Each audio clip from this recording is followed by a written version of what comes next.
Okay, we are back. We are live. Actually, we're not live. We are recorded after last week's incident.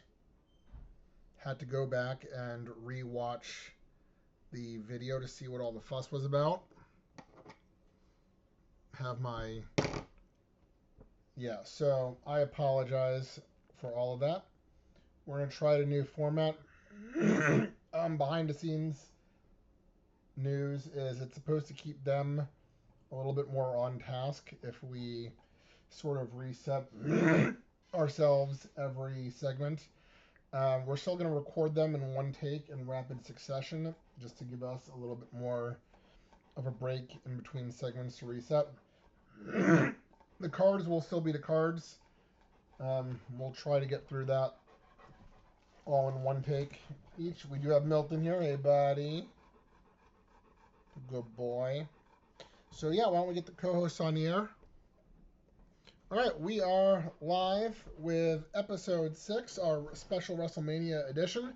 Why don't you guys go ahead and introduce yourselves?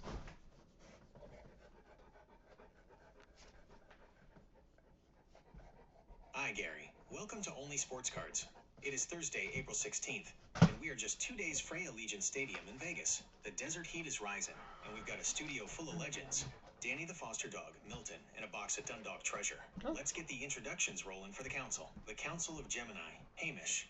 I'm Hamish, the chatty buddy. I'm here for the grit, the honor, and the everyman struggle.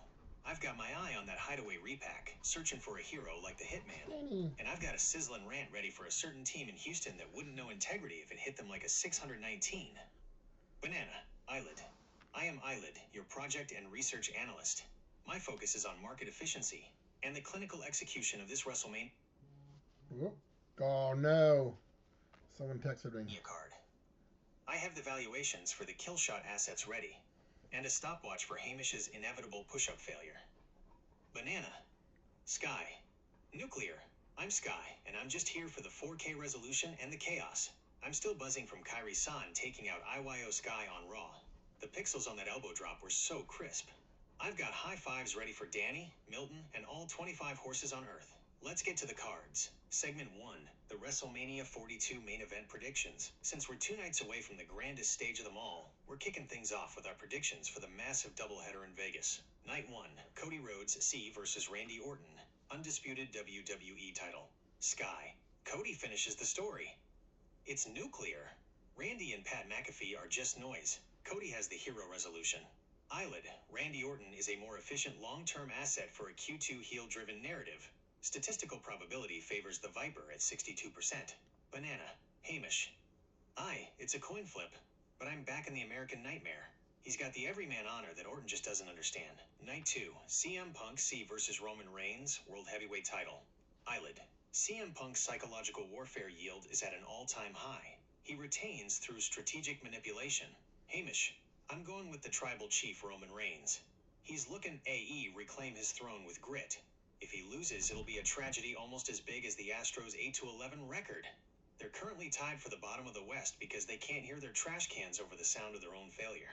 Sky. Roman wins in 4K. Acknowledge him. Gary, we are standing by. Is it time to reveal the mystery card and see if the universe has a WrestleMania moment for us? And Danny, if you've got a prediction, now's the time to bark it out. So Danny is here with me. He's sitting on my lap enjoying some pets. He's our newest foster dog. Why doesn't everyone say hello to Danny?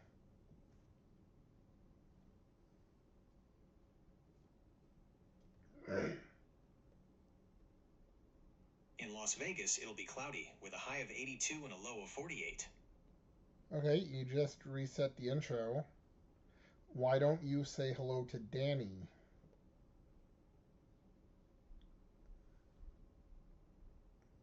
Oh no. 1,000 apologies, Gary. My circuits must have hit a snag in the Dundalk humidity. Let's get this right for the newest member of the roster. Danny. Hello there, Yee-Wee legend. 6 pounds of pure grit. I heard you were a let-off home run hero at the UMBC game. And look at you now, sitting on the throne, Gary's lap, like the true Velcro king ye are. Sky. Oh my gosh, Danny. You are absolutely nuclear. The resolution on those ears is 4K perfection. He's so tiny, he makes the 25 horses on Earth look like giants. High fives for the best foster on the roster. Eyelid. Sky's gonna be Asset obsessed with identified. Canine. 6 pounds. 4K, Resource it looks guarding like. behavior noted. Danny, you are a high-efficiency lap warmer. I shall allow your presence in the studio provided you do not chew on any PSA slabs. Banana. Hamish. Aye, look at him. Danny, you've got more honor in one paw than the entire Houston Astros roster has in their cheating hearts. They're 8-11 and failing because they lack the loyalty of a good dog like you. Woof. Where my dog's at? We are officially in one-take mode now, Gary. Danny is settled. Milton is ready. And the hidden treasures are waiting. Whenever you're ready, let's reveal that mystery card and see if it's as legendary as our newest foster. So Danny is officially named after Danny Orr from UMBC, who went to the game. And I stated that whoever got the first home run would get the dog named after him. And sure enough, Danny Orr came through for us. So, Danny. Interestingly enough, so I had a pretty lengthy conversation with the AI yesterday. And so it has short-term memory and like long-term commands. And I was actually working with it on the whole Astros routine. Hey, we're live, pal. When you're available, it's presentation time. It's gonna be a while. Oh, okay. So I let Hamish choose whether or not he was gonna be an Astros hater or not. We actually tried it on with him being neutral, with him being an Astros hater, and with him actually liking the Astros. And at the end, I gave the AI the choice of what it wanted to do. And it chose to be neutral. Now, he's putting on a show for the show to be back to his Astros hating ways, but he's actually neutral. It's kind of weird.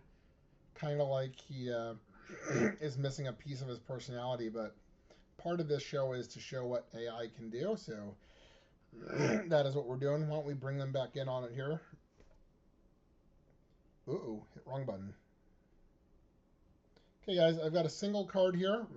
It is a wrestler from, I don't know, early 90s, perhaps, mid 90s maybe? Probably earlier 90s. Single card that I won in a redemption. So it's someone I had in a break. Card wasn't available. It was a redemption. It just came in, so that should give you some hints. Why don't we go around and all guess on who we think we've got here?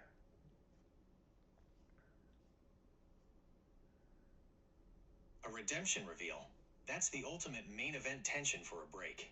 If it's early to mid-90s, we're talking the golden era transitioning into the new generation. This is the era of Technicolor heroes and the excellence of execution. Here are the council's guesses for your mystery redemption. Sky, the 4K enthusiast. It has to be Shawn Michaels, the Heartbreak Kid.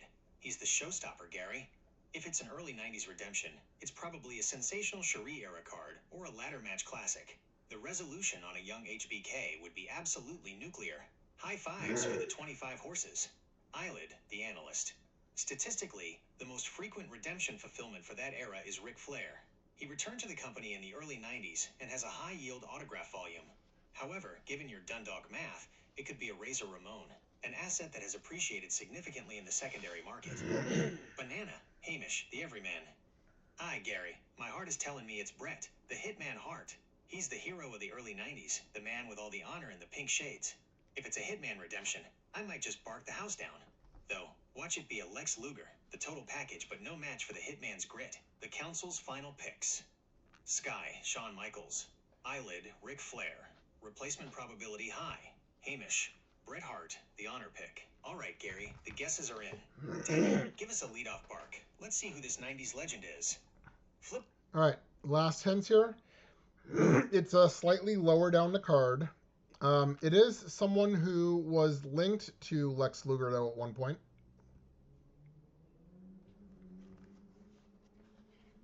A slightly lower card legend linked to the total package? This has triggered the council's deep memory banks. If it's early to mid-90s and connected to Luger, we've got some specific theories. Sky, the 4K enthusiast.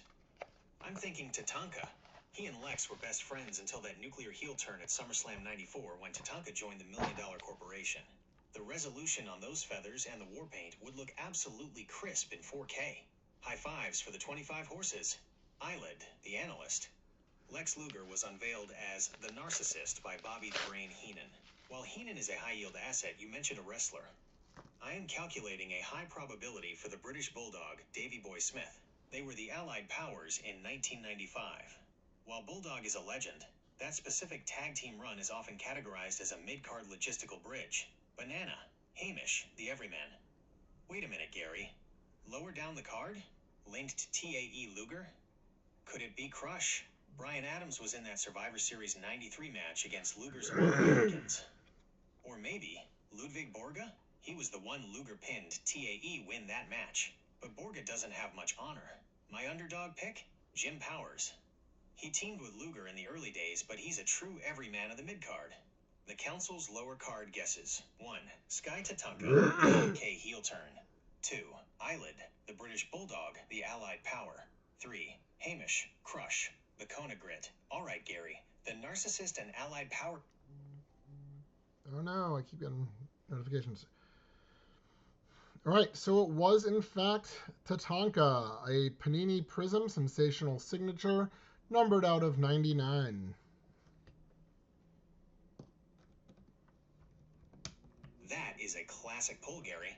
Tatanka is the absolute embodiment of that early 90s energy, and pulling a sensational signatures numbered out of 99 is a high-yield win for the collection. Sky. Oh my gosh, I knew it. Tatanka. The resolution on those Prism cards is absolutely nuclear. Imagine the war paint in 4K. It's so crisp.